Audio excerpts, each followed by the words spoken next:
Muy buenos días con todos. Muchas gracias por acompañarnos el día de hoy. En nombre de la Cámara Alemana les doy la bienvenida a nuestro webinar La ciberseguridad en el día a día, de la mano con nuestro socio EBIS Latinoamérica.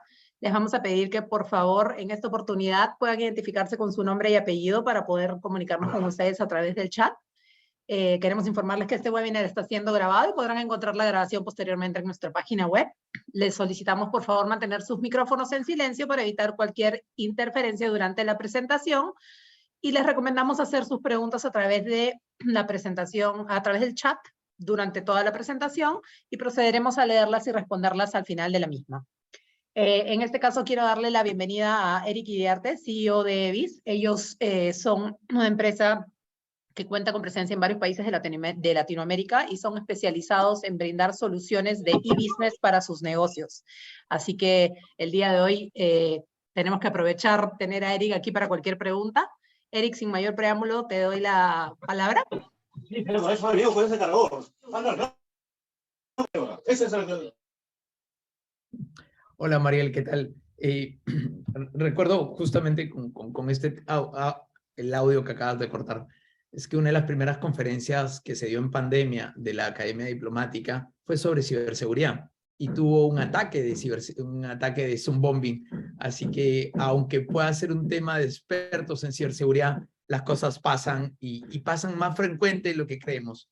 La pandemia nos ha mostrado de que la utilización masiva de la tecnología también trae problemas masivos de tecnología.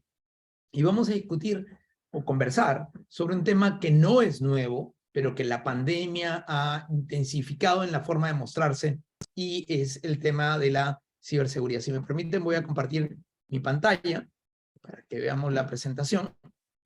Creo que ahí la están viendo. El foco de la presentación es dejarles más dudas que respuestas, pero generarle a través de contarles los hechos que han venido ocurriendo y de los fenómenos que están ocurriendo, hacia dónde tenemos que ir a tratar de buscar dichas respuestas. Esto no es un tema que solamente se trate de los de tecnología, es un tema fundamentalmente de continuidad de negocio, es un tema que tiene que ver con cómo nuestras organizaciones siguen operando, afecta a instituciones públicas y privadas, afecta a personas naturales y a personas jurídicas. Es decir, la temática de la ciberseguridad es una temática constante que se nos presenta para todos los que estamos conectados y también para los que no están conectados.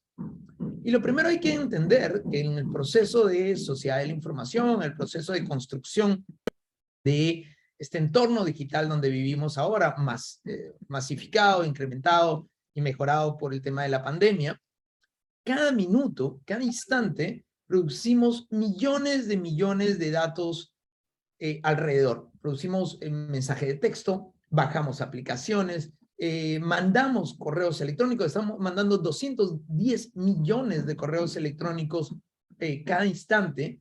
Se escuchan 694 millones de canciones en streaming solamente en Estados Unidos por minuto. Es decir, la misma canción repetida miles de veces, escuchada por miles de personas a la vez. Se gastan $283,000 por minuto en compras solo en Amazon. Hay que recordar que durante la pandemia no solamente se masificó el delivery a pedido de las peticiones desde la bodega que teníamos en la esquina, sino que se incrementó el comercio electrónico más de 10 veces en lo que se había venido haciendo previo a la pandemia, casi desde la aparición del comercio electrónico en el Perú. Toda esta masividad de conectividad permanente requiere de mecanismos de ciberseguridad, requiere de mecanismos de protección de los datos personales, muestra brechas de datos que se van presentando, mejoras de tecnología que requieren adecuarse a los procesos tecnológicos de una manera constante, pero además retos para las organizaciones que se enfrentan a esta temática. Pero si quieren ponerlo de alguna manera gráfica, la adopción de la tecnología que en todas las organizaciones se ha venido dando, puede llevarnos a dos caminos claramente definidos. O podemos hacer una forma de reorganización en base a la tecnología que podemos adaptar, Si ustedes a un hospital le ponen tecnología, no deja de ser un hospital. La tecnología sirve para mejorar sus propios procesos. Pero si ustedes tienen una operación que hacía determinadas cosas, que le agregas tecnología y comienza a producir otras cosas, o se transforma organizacionalmente, porque entonces ya mi servicio no es el originario. El caso clásico de Airbnb. Airbnb no es una compañía de alojamiento, es una compañía de vinculación, de plataforma de intermediación, que su servicio en estricto es la conexión entre las personas, pero que a su vez sirve para temas de vinculación y alojamiento. Este tipo de transformaciones organizacionales requieren de tecnología detrás. Y tiene que haber líderes de organizaciones que entiendan la problemática de la tecnología para la transformación digital, sea de mejoramiento de procesos de procurement, de compras, de registro de facturas, ahora todo es facturas electrónicas, pero que todas estas van a estar imbuidas de problemáticas de seguridad de la información por un lado, de ciberseguridad por el otro, y si además el negocio en el cual estás involucrado es un activo crítico nacional, gas, petróleo, hidrocarburos, minas, aeropuertos, puertos, electricidad, banca o sistema de salud, que se vuelven lo que se denominan activos críticos nacionales, también entonces los niveles de ciberdefensa comienzan a involucrarse. Ciberdefensa y ciberseguridad no son lo mismo.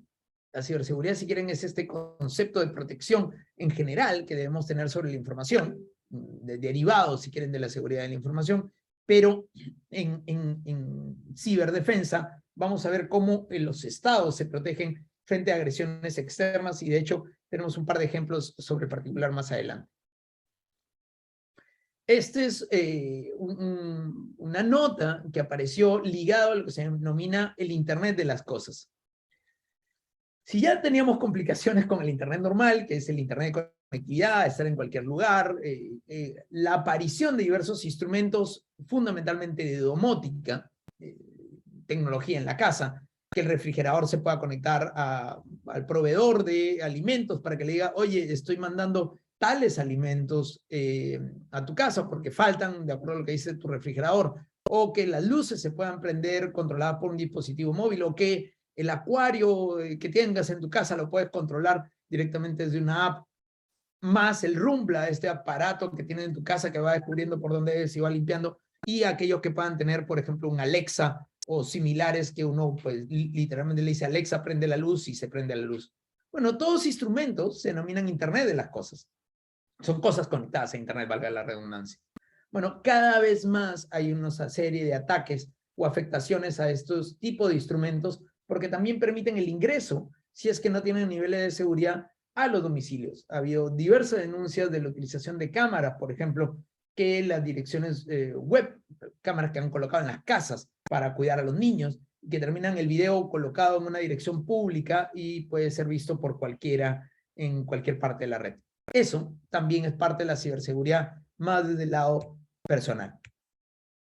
Pero quiero presentarle algunas situaciones. Este es un informe que presentó, un artículo en relación a un informe que presentó Naciones Unidas en mayo del 2020, inicio de pandemia. No habían pasado ni un par de meses de la declaratoria mundial de la pandemia, que fue el 15, a inicios de marzo, y ya se decía que cada 39 segundos hay un ataque informático.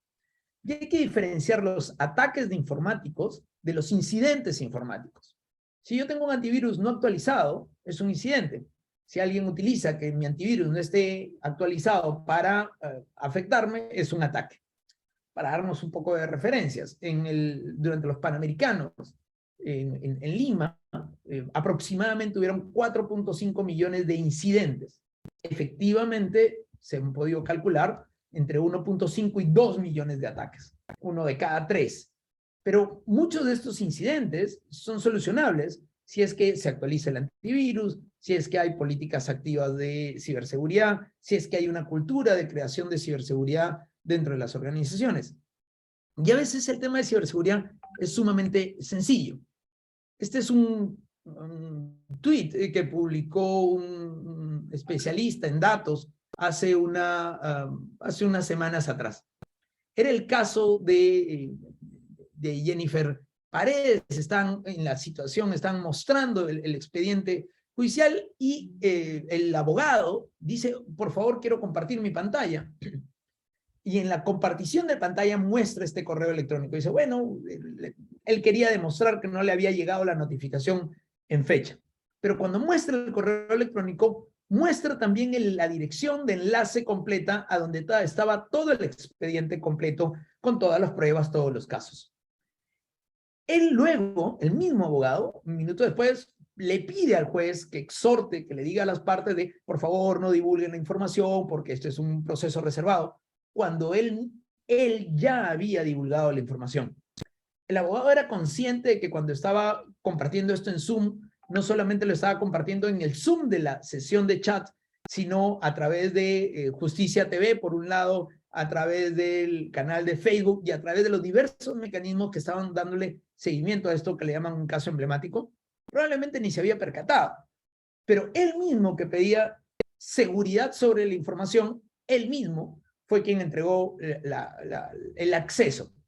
Dato importante, si a alguien le interesa, el acceso sigue abierto y cualquiera puede bajar el expediente completo directamente. Cuestión que hizo, por ejemplo, la prensa. Hace un par de semanas, Uber declaró que había tenido una brecha de seguridad gigante sobre toda su estructura, iniciada por un muchacho de 18 años, un joven, que le había hecho creer a un usuario dentro del sistema de Uber, una compañía que además gasta ingente cantidad de dinero en colocar los mejores equipos tecnológicos, los mejores mecanismos de análisis de ataques, los servicios de ciberseguridad más continuo, pero el ataque fue sumamente sencillo. Le preguntó a alguien, oye, ¿cuál es el password de acceso a la red? Poco más, poco menos. Y esa persona le dijo, sí, claro, tú eres mi jefe, ¿no? Sí, aquí te mando mis datos. Se hizo pasar, hizo ni siquiera una suplantación, le hizo creer al otro de que era una parte del sistema y fue accediendo a toda la estructura de Uber y afectó completamente todo su sistema. Esta afectación, más que una afectación tecnológica, terminó siendo una afectación humana a este concepto de engañar al otro, de engañar a alguien para que te dé passwords, para que te den accesos, se le denomina ingeniería social y es lo más común dentro de estos temas de ciberseguridad. De hecho, el eslabón más débil de la cadena de ciberseguridad siempre es el ser humano, el que no está entrenado, el que no está capacitado. Hace poco me comentaban en una organización que a un gerente, a un alto nivel de la organización, le había llegado un correo electrónico aparentemente con el nombre del gerente general de la organización, diciéndole, oye, acá te mando el correo electrónico para que lo respondas a fulano de tal, un posible cliente o un nombre de cliente. Y además le decía, te mando el adjunto para que lo puedas revisar. Y en el correo no llegó ningún adjunto. Entonces, ¿qué hizo esta persona, el gerente de finanzas? Pues respondió y dijo, bueno, no me has mandado el adjunto. En el segundo correo era donde estaba la infiltración, porque en primer lugar ya había validado de que no se habían fijado en la dirección de correo electrónico, que venía de una dirección que no era el de la compañía, había validado el correo electrónico de que el gerente estaba activo, y tercero, el gerente estuvo predispuesto a hacer doble clic sobre el archivo. En pandemia recuerdo muchísimo casos de violaciones o brecha de ransomware en diversas compañías, grandes, pequeñas y medianas, que a alguien dentro de la organización le llegaba un correo electrónico de alguien y le decía, oye, acá te mando las fotos de la fiesta. Uno estaba en plena pandemia y hacía doble clic en el archivo e infectaba, pero si no había forma de ir a ninguna fiesta, ¿por qué no había una lógica? Porque había un interés, finalmente. O durante la pandemia, mucha gente recibió una serie de incidentes en la medida de que les hacían creer que era el bono Yanapay. Le decían, hoy entra este enlace, normalmente se lo mandaban por SMS y finalmente entregaban sus datos. Otro caso es este es una alerta oficial de lo que se denomina el CSIRT. Un CERT, tienen diferentes nombres, son centros de respuesta temprana, son centros de alerta, este es el caso del gobierno chileno, que alertaba en mayo, sobre que habían habido un par de incidentes de ransomware Conti. Ransomware significa secuestro de información, tanto en el gobierno de Costa Rica, tanto así que el presidente tuvo que declarar emergencia nacional por ciberseguridad para poder tratar de recuperarse del secuestro masivo y extorsión. Estos secuestros son para extorsión de su información y no habían política de backup, no habían hecho las actualizaciones y también le afectó a la Dirección de Inteligencia del Ministerio del Interior en el Perú. Y en el caso del Perú se ha publicado parte de esta información del Ministerio del Interior. Lo curioso es que si esta era una alerta del gobierno de Chile, semanas después, otro tipo de incidente que se denomina el hackeo Guacamaya o los Guacamaya Leaks, directamente publicó los correos electrónicos del Ministerio de Defensa, obligando a que renuncie el jefe del Comando Conjunto chileno. Esto acaba de ocurrir también en México, a un altísimo nivel. O sea, los mismos que habían alertado de que había un problema que estaba ocurriendo en otros lados, sufrieron de este ataque y este incidente por un tema de ciberseguridad. Y esto acaba de ocurrir en México hace unos días, ¿no? Un ciberataque ha mostrado las fallas en la política de ciberseguridad del SEDENA. De hecho, ahorita están discutiendo en el Parlamento mexicano, esto no tiene días, de menos de una semana, están viendo de crear una ley de ciberseguridad. Cosas curiosas, en el Perú en el año 2019 ya se tenía la ley de ciberdefensa y la de ciberseguridad. La de ciberdefensa se publicó, es ley vigente, y la de ciberseguridad fue observada por el presidente Martín Vizcarra, entre otras cosas, por temas políticos y no por temas técnicos. En el Perú pudiéramos haber avanzado con este tema. Sin embargo, sí tenemos una ley de ciberdefensa. Pero miren lo curioso que es lo que ha generado la mayor cantidad de alertas ahorita en México. Y es el comentario que hace el presidente mexicano ante esta falla. Él se presentó, imagínense, para que un presidente salga a decir sobre un ciberataque. Dice, es cierto, hubo un ataque cibernético, así le llaman al robo de información y mediante estos mecanismos modernos de extraer archivos. Es gente muy especializada, no cualquiera. No sé si en México hay especialistas en este ramo de la cibernética. Ese comentario en puntual ha generado que en México los especialistas de ciberseguridad, que además empezaron en el año 99 en la Universidad Autónoma de México, le digan, oye, nosotros venimos trabajando hace muchos años, que no nos conozcas no significa de que no existan, y ha tenido que generar cierto retractarse el mismo presidente y decir, oye, sí, aquí había, pero no hemos avanzado en la regulación, no se ha avanzado en los protocolos, y cómo así una fuerza armada ha podido tener una brecha de seguridad de este tipo. Esto nos obliga a repensar un poco en el entorno donde nos estamos moviendo. Este es un mural que pueden encontrar en la Boca del Sol o en la Luna, que se llama el mural de los mitos. Es un mural que refleja la conceptualización moche de que los instrumentos, las cosas, pueden tener vida. Y si las cosas pueden tener vida, pueden afectarte o dañarte o atacarte. Esta conceptualización muy antigua es muy similar a la Internet de las Cosas y basada, aunque parezca cuento de ciencia ficción, en la idea de que estos instrumentos capturan información. Para ponerle un poco de un añadido, durante el debate, los diversos debates y la época electoral municipal, la mayoría de municipios han dicho que van a utilizar la cámara de videovigilancia, que son para monitoreo, para hacer reconocimiento facial. Bueno, el reconocimiento facial es una utilización de software para saber dónde está cada persona en cada instante, muchísimo más allá de las misiones que tiene dadas para el tema de gestión de datos personales. Tanto así, pudiera ser vulneratoria a libertades, que en Argentina fue declarado inconstitucional ese mismo instrumento, o en Sao Paulo hace unas semanas atrás.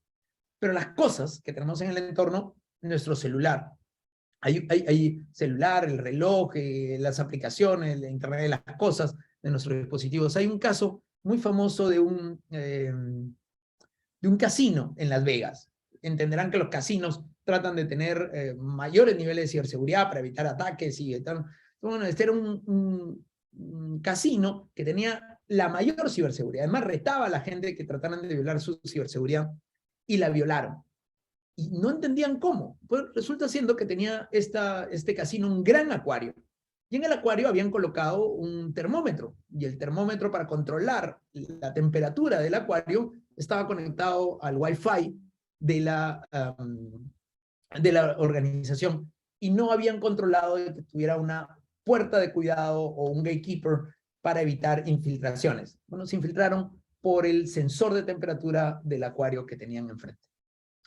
A los que estén metidos en agricultura, ahora utilizan drones para regar, para controlar cómo va la siembra, tractores automatizados, riesgo automatizado, la información está en la nube, hacen big data, hacen control de desastres, hacen toda una variedad de cosas y todo está conectado a la red. Si hay una afectación directa, el tema es que si yo coloco o violo la ciberseguridad de una de estas organizaciones, simplemente paro la organización.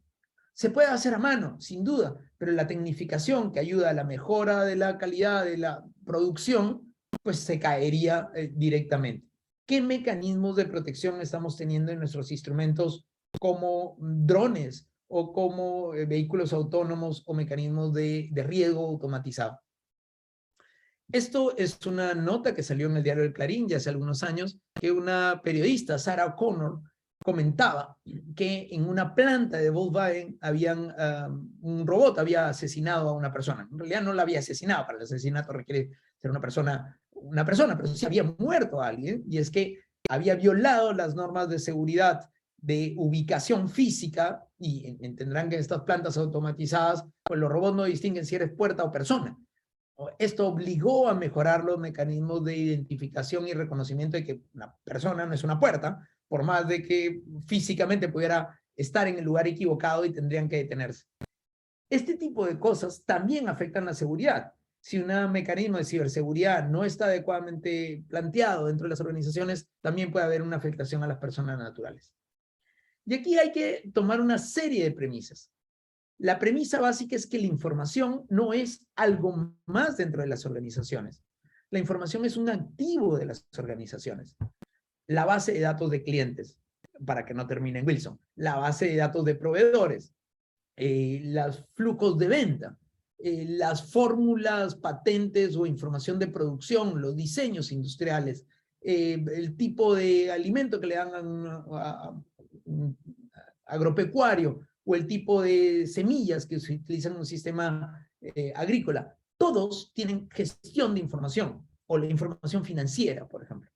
A su vez, la información da una ventaja frente al mercado, en la medida que yo pueda tenerla, o que yo la pueda compartir, o que me sirva, por ejemplo, saber, soy una empresa minera, que sepa en qué zona, las exploraciones, en qué zona puedo encontrar una determinada beta, o si soy una organización que ve viajes y sé que va a haber una tormenta en determinado sitio, bueno, sé que no se puede viajar.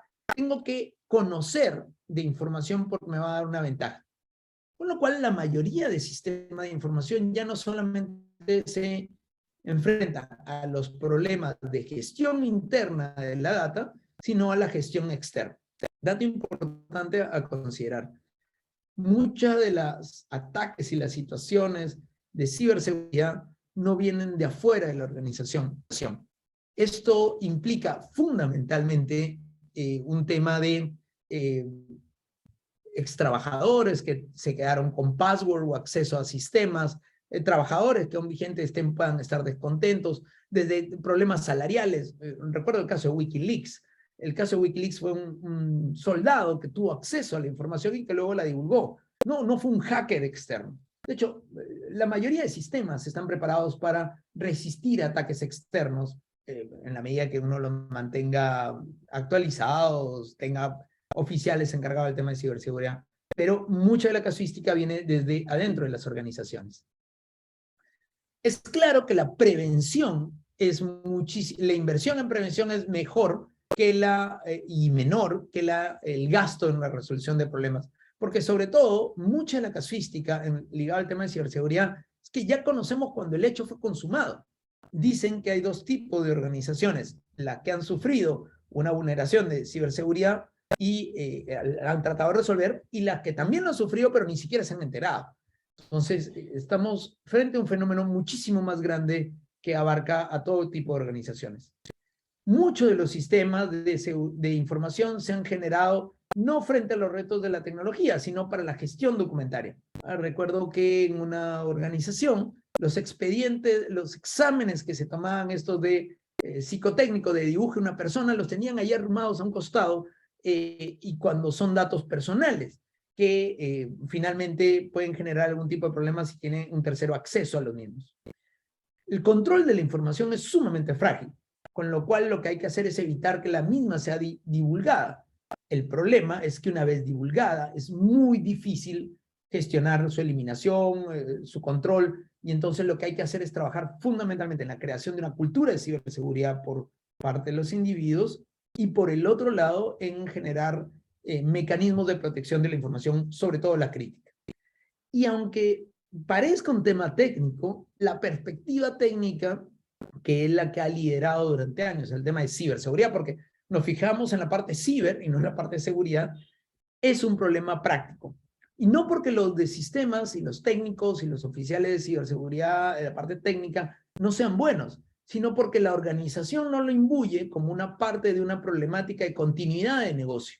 Entonces, es un problema del técnico que tiene que resolver. No se entiende que muchas veces es un tema que el directorio o la alta dirección tiene que tomar en consideración para tomar mejores decisiones. Hay que entender entonces los riesgos en relación directa con relación a las fallas de seguridad y a la inversión que queremos hacer. Soy una zapatería y en la zapatería pues mi nivel de ciberseguridad resulta siendo pequeño. A lo mejor está más preocupado mi tema financiero dentro de mi organización. Pero a lo mejor soy una planta industrial donde mis diseños industriales son lo que, el core del negocio y lo que me mantiene la continuidad. Bueno, ahí es donde tengo que protegerme. O estoy en un lugar donde la caída de electricidad puede ser un contingente. Bueno, ese es un problema que puede generar, por ejemplo, acceso a los archivos o pérdida de información. Tengo que analizar, y no son todas las soluciones iguales en ciberseguridad para las diferentes organizaciones. Y esto es una acción constante. No se trata simplemente de hoy hay un problema y lo resuelvo, sino que tengo que resolverlo de manera constante desde la organización en sí misma. Y esto además se realiza a nivel de diversos niveles, de acuerdo a lo que yo estoy predispuesto a resistir, como un tema de hasta dónde puedo entregar la información o cuál es mi problema. No, mi problema no es de conectividad, perfecto, entonces mi problema es de gestión de información. O mi problema no es de gestión de información porque tengo muy poca. Mi problema es de que tengo muchos usuarios que se conectan. O tengo un problema de tener usuarios que son los que pueden tener afectaciones a los niveles de seguridad. La inversión en control de seguridad tiene que estar pensada además en el tamaño de la organización. No todos los niveles de control, una biometría, gestión de puertas automatizadas con huella dactilar, con iris del ojo, no es lo mismo para una pequeña organización que para una gran organización. Y los controles tienen que estar pensados en tecnología real y efectiva que se vaya a necesitar en relación a los reales peligros y no lo típico, ¿no? Ya tengo la última tecnología. Bueno, pero la última tecnología no necesariamente te cubre las brechas humanas, por ejemplo. ¿Y qué hacer con las filtraciones? Cuando ya estamos en el caso, cuando ya se presentó el fenómeno de una manera directa. A veces las filtraciones son por un factor externo. Alguien que extrae información, alguien que la extrae y no te chantajea, sino que te extrae para exponerla. Personas que piensan de que tienen que mostrar las acciones, los correos electrónicos, o cómo actúa una determinada organización. A veces el proveedor es el que filtra la información, el proveedor intermedio. No ustedes, sino contratan a alguien y la información va desde el lugar que sea donde han almacenado los datos. Bueno, ¿cómo tienen las relaciones contractuales para que asuman responsabilidades ese proveedor intermedio? Y a veces es dentro de la organización. Alguien filtra los datos, el caso de Manning, por ejemplo, con los Wikileaks, alguien los extrae y terminan en Wilson porque tiene una compensación económica, o hay algunos otros casos que lo que terminan siendo es por temas laborales, temas salariales, que dicen, bueno, toman la decisión de divulgar la información. Hay dos grandes tipos de datos que se pueden divulgar, los datos personales, y con lo cual aquí además entra la legislación de datos personales, que si además son datos que tienen carácter sensible, sobre todo carácter financiero, pueden terminar teniendo una serie de sanciones por la filtración, por la brecha de ciberseguridad. Y los datos corporativos, si bien no entran al tema de los datos personales, sí puede terminar siendo una afectación a la organización dentro de la competencia, porque les entregas información competitiva o información histórica de la propia organización, o te la secuestran para extorsionarte de manera constante. ¿Quiénes son los afectados, si quieren ponerlo de alguna manera, o quiénes son los que más van a tener una afectación en esta temática?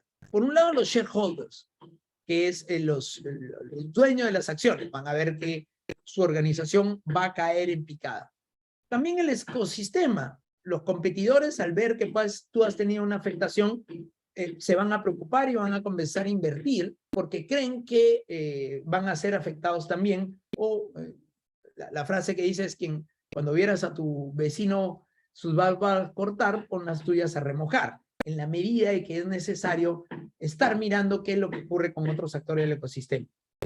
Es importante señalar que varias industrias a nivel local e internacional han ido creando CERTs o clusters de trabajo para facilitar esta observancia de los fenómenos que ocurren a nivel internacional o en la competencia con relación a los temas de ciberseguridad. Los usuarios son una cosa curiosa porque en la medida que el servicio pueda percibirse como gratuito, están predispuestos a esperar a que se resuelva el problema de ciberseguridad. Pero en la medida que el usuario considera que hace un pago, va a tener un mayor nivel de exigencia sobre aquel que ha sido afectado con la brecha de ciberseguridad o con aquel que tiene una relación. Uber ha tenido una brecha de ciberseguridad y la afectación de los usuarios no ha sido tanta como la que tuvo Cineplanet, que filtró los datos o que se le filtraron los datos de los compradores que iban al cine. Porque el usuario siente una mayor vinculación donde cree que ha invertido el dinero. Y la competencia, sin duda alguna, va a estar fijándose si te ha ocurrido a ti para tratar de aprovechar las ventajas competitivas que puedan tener.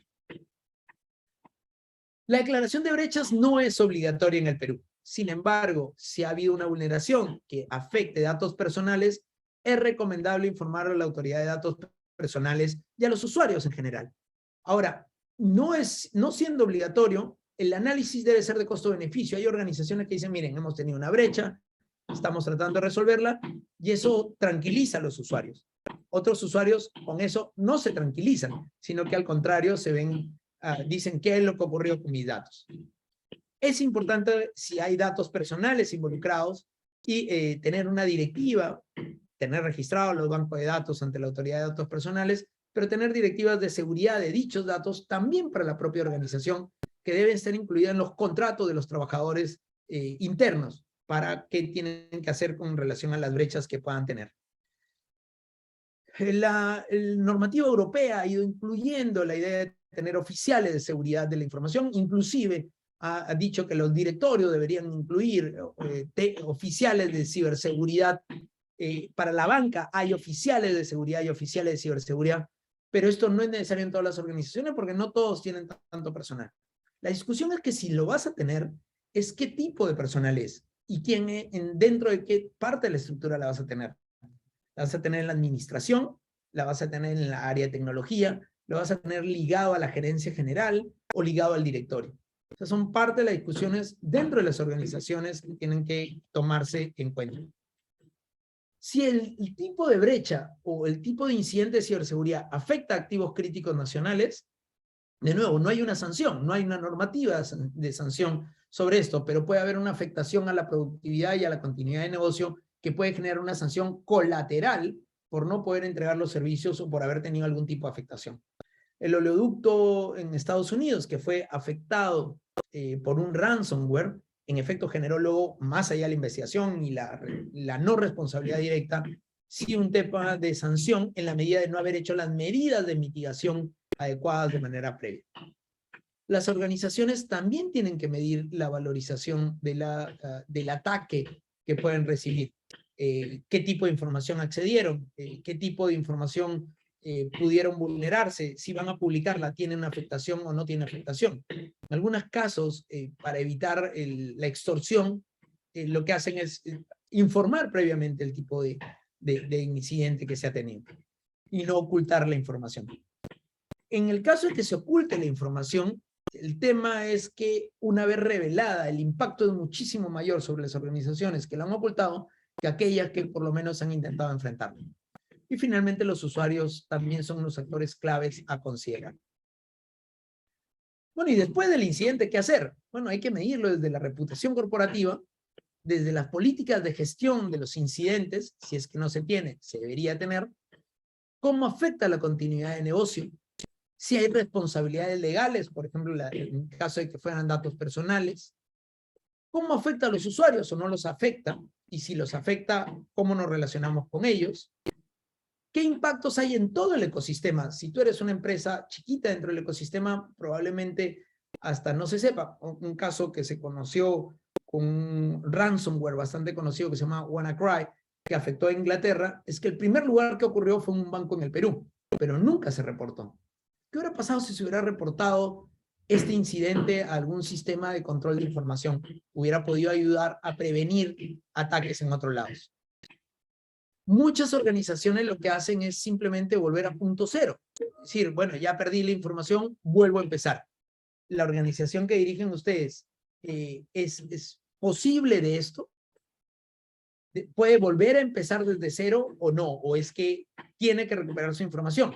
Muchas organizaciones pagan la extorsión de un ransomware, pero terminan siendo afectados con extorsiones continuas porque el ransomware tiene caducidad y no se hacen las medidas de mitigación. También tenemos que tener una cultura de ciberseguridad y protección de datos de manera permanente. Y esta es una pregunta final que les dejo para que ustedes lo evalúen con sus organizaciones, y es cómo los directorios se están involucrando en estos temas de ciberseguridad. Solamente lo ven como un reporte, ni siquiera se involucran. Hay un comité especial para el tema de ciberseguridad, como por ejemplo si lo tienen los sistemas bancarios, o es un tema que simplemente se le deja a los técnicos o que nunca se llegan a enterar, que es el peor de los casos. Y hasta aquí lo que quería contarles con esta charla. Muchas gracias, Eric. A ver, aquí tenemos, creo, unas preguntitas en el chat. Primero que nada, nos estaban preguntando si es que íbamos a compartir esta presentación, el webinar, así que sí, para quienes entraron un poquito tarde, de repente mencioné que está siendo grabado y lo vamos a colgar en nuestra página web, así que ahí si entraron tarde pueden revisarlo desde el comienzo. Tenemos aquí una consulta. El tema de ciberseguridad es muy complejo y hay pocos especialistas en el país. ¿A partir de qué nivel de ventas o cantidad de locales una empresa debería pensar en tercerizar la ciberseguridad? A ver, la respuesta es que en el mejor de los casos estamos hablando de que pueden haber unas 1.500, 2.000 personas y se necesitan cerca de 50.000. Entonces, ya de por sí es escaso la cantidad de personal encargado. Cada vez hay, la UNI acaba de abrir un pregrado, hay varias maestrías en la UPC, en la UTP, poco a poco se ha ido creando. El CAEN va a crear su está empezando su primera maestría en materia de ciberseguridad y ciberdefensa, con lo cual se está creando la cultura. Tenemos muchos profesionales extranjeros que han venido a trabajar al Perú y tenemos muchas compañías que han comenzado a crearse en servicios tercerizados. El tema no es el volumen de venta. Sin duda, a mayor volumen de venta deberías tener mayores niveles de ciberseguridad. Es el tipo de información que tú gestionas. Yo puedo ser una empresa relativamente pequeña, que mi ticket sea pequeño, pero que tengo muchos usuarios. O puedo ser un pediatra que tengo miles de niños que son además datos sensibles porque son menores de edad, son datos médicos, lo que los hace más sensibles, y además no tengo un sistema automatizado. Creo que los niveles de ciberseguridad tienen que irse midiendo al nivel del tamaño de organización. Muy dificultoso poder saber cuál es el nivel de venta por el cual deberías tercerizar o tenerlo internamente. Lo mejor en muchas organizaciones es tenerlo dentro de la organización, pero en otros casos se vuelve casi imposible. Perfecto, gracias, Erika. Aquí queríamos, no sé si podías hacer un breve hincapié en la diferencia entre ciberdefensa y la ciberseguridad. La ciberseguridad en realidad es el protocolo de resguardo de seguridad de la información ligado a instrumentos electrónicos. Si quieren ponerle el ministerio, la Marina de Guerra o las Fuerzas Armadas, para dentro de su propia organización hacen ciberseguridad. Pero cuando se trata de activos críticos nacionales o defender al Estado de una afectación externa, que puede ser un Estado externo, pueden ser grupos de hackers o grupos no organizados, estamos hablando más de ciberdefensa. Si quieren ponerlo, es el nivel de la posibilidad de interacción militar o militarizada hacia donde está ligado el tema de ciberdefensa. Hay comando de ciberdefensa en cada una de las Fuerzas Armadas y además en el comando conjunto hay un comando de ciberdefensa, el comando conjunto. Perfecto, gracias. Y creo que aquí justo nos comentan por interno que entienden que lo que has explicado aplica un poco más para empresas grandes. Nos piden si es que pudieras dar un par de ejemplos de problemas de ciberseguridad en empresas más pequeñas, ¿no? Como mencionaste, de repente no solo con el número de empleados, sino para empresas más chiquitas que recién están empezando. A ver, la primera ciberseguridad empieza con uno mismo. Una empresa pequeña, normalmente un profesional, el caso del pediatra, ¿no? Un pediatra con su secretaria. Lo que tienen es resguardo de datos personales. Si lo voy a tener en una computadora, primero ponerle password a la computadora, de modo tal que sea resguardada la información de aquellos que son mis pacientes, que son niños, que además tienen datos médicos. ¿Por qué? Porque los datos médicos son datos sensibles. Ahí tienes un mecanismo de control simple que debe tener con resguardo. Pero si yo tengo una pyme pequeña y hago mis transferencias bancarias a través de mi banca electrónica, el password de la banca electrónica no lo puede tener todo el personal. O tú encárgate de la parte y tú como gerente o como dueño de la organización no te fijas mucho en los controles. O el password que pones es el número de tu teléfono, tu número de tu DNI. Entonces, a veces las soluciones prácticas desde el individuo ayudan a las organizaciones más pequeñas. Sin duda, organizaciones medianas, organizaciones incluso pequeñas industrias que tienen, haces muebles y tus diseños los tienes resguardados en una computadora sin clave. Bueno, me robó la computadora y ya me llevé toda tu información y me llevé tus diseños. No piensen en la ciberseguridad como un tema de firewalls o de servicio de seguridad o de oficiales de seguridad entrenados durante mucho tiempo. Piénsenlo en acciones pequeñas desde sus propias organizaciones y de ustedes mismos como personas naturales. Perfecto, buenísimo. Sí, creo que a veces nos vamos y apuntamos más a lo que mencionas tú, ¿no? Firewalls o temas de expertos, pero en realidad empieza desde lo más básico, ¿no? A ver, aquí tenemos otra consulta.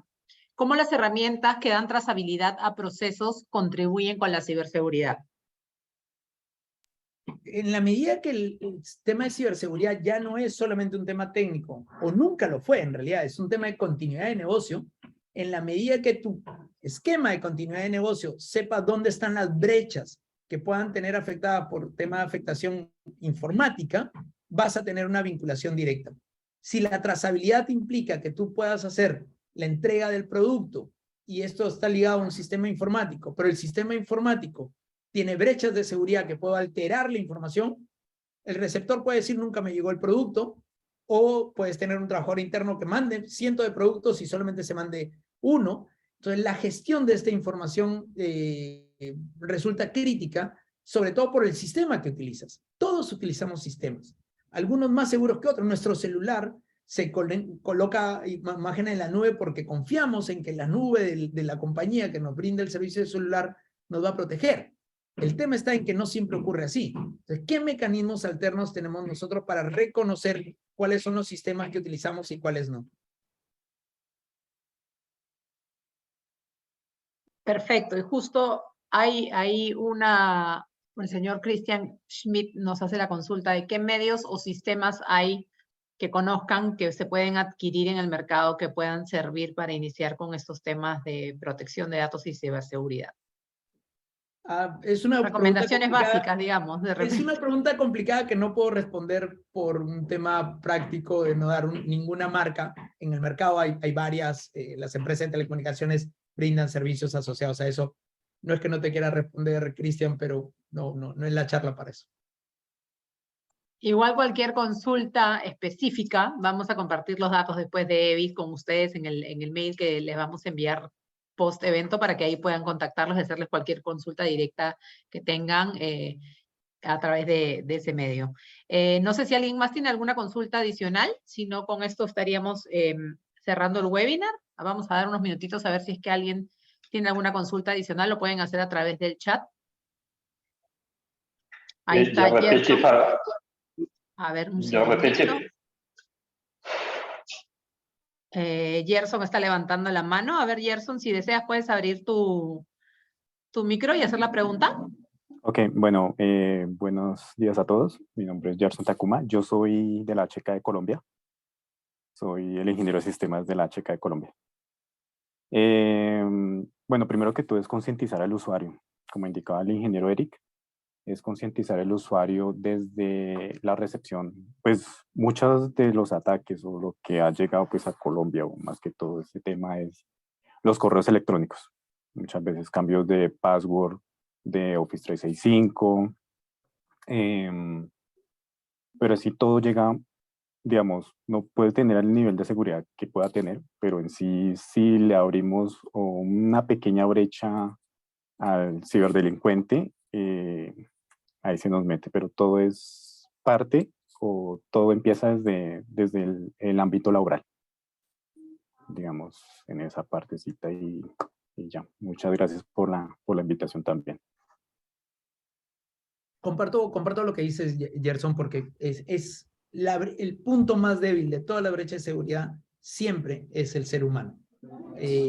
Podemos tratarle de apuntar a la tecnología, pero la tecnología es controlada por un ser humano o ha sido creada por un ser humano al final.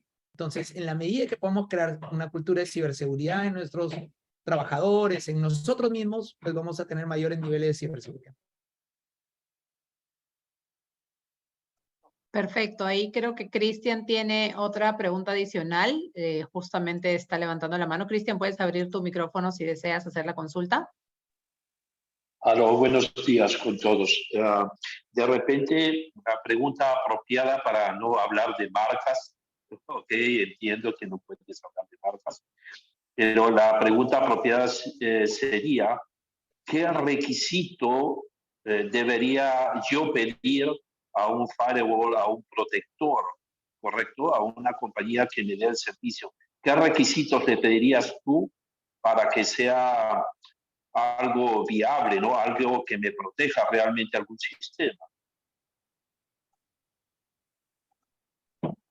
Te lo cuento desde la experiencia nuestra. Nosotros somos una organización intermedia de contacto entre las grandes compañías y sus proveedores, por donde pasa mucha de la información de procurement, de órdenes de compra, órdenes de servicio, preregistro de facturas o facturas que puedan venir o que le digan cuándo te van a pagar.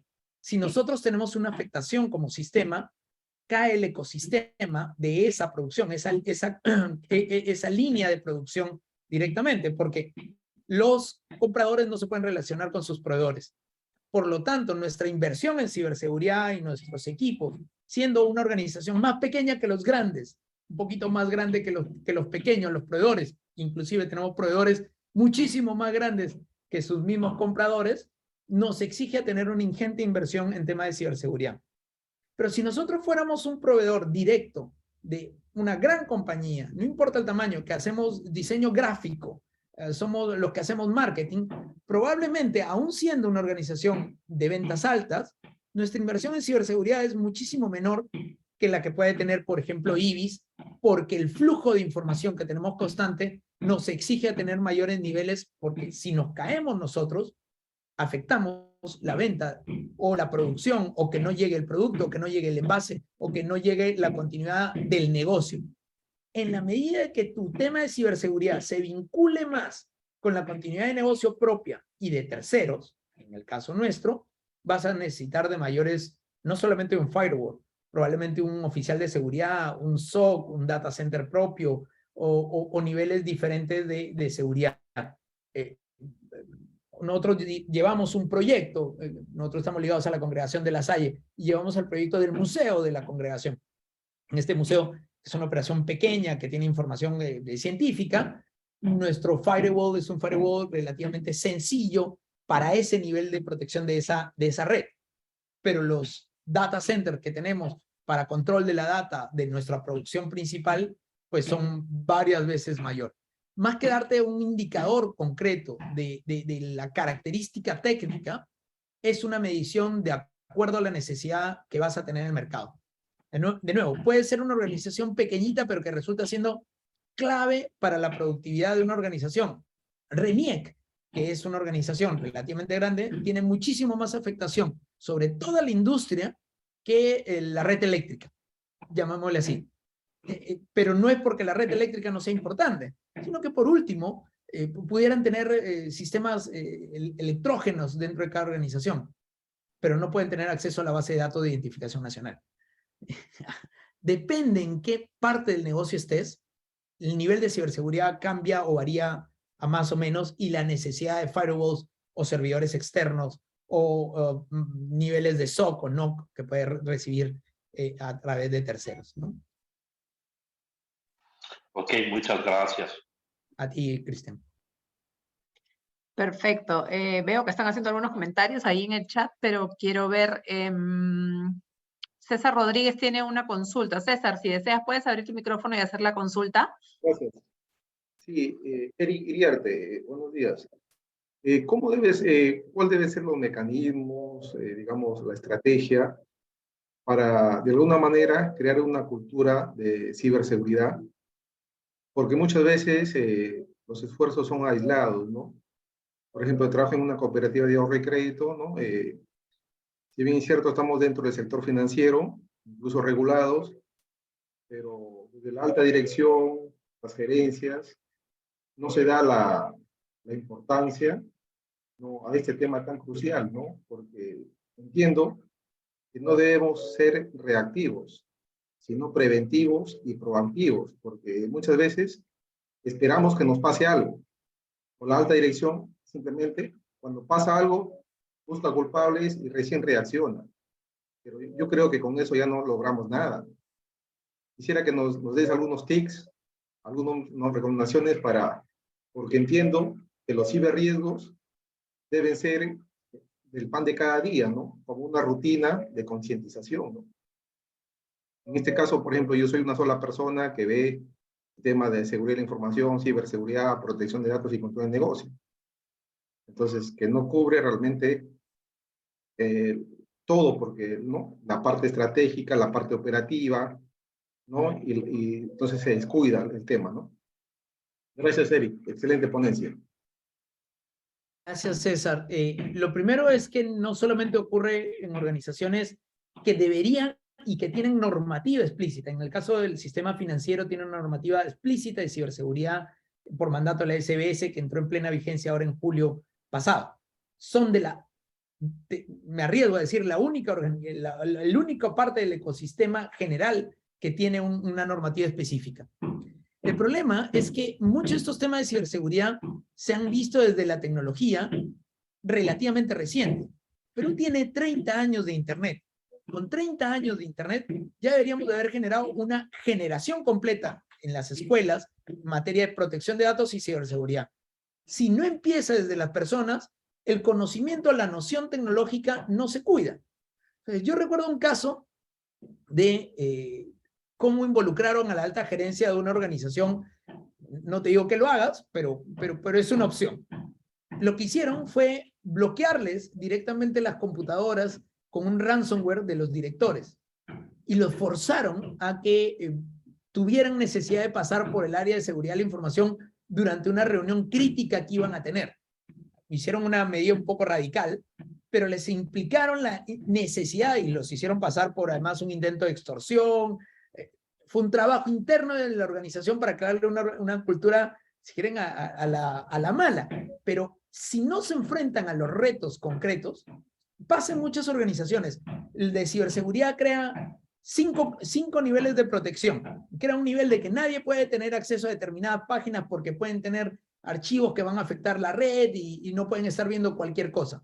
Y viene un gerente intermedio, general, y le dice, mira, yo soy gerente general, yo sé cuidarme, a mí sí me das acceso. Y es el primero que vulnera las reglas de ciberseguridad de la organización. Entonces, esto tiene que entrar por una cultura permanente desde abajo, desde todos los trabajadores, pero a veces las brechas no están en el campo, sino terminan estando arriba donde no se ve. Y es importante notar de que la organización es todo, no es solamente los técnicos, no solamente los mandos intermedios, no son solamente la alta dirección, sino también el directorio. Es un reto muy grande el que tiene César, sin duda alguna. Muchas gracias, Eric. Creo que ha sido bastante completa la respuesta y gracias, César, por compartir tu caso. Ya no veo más preguntas en el chat.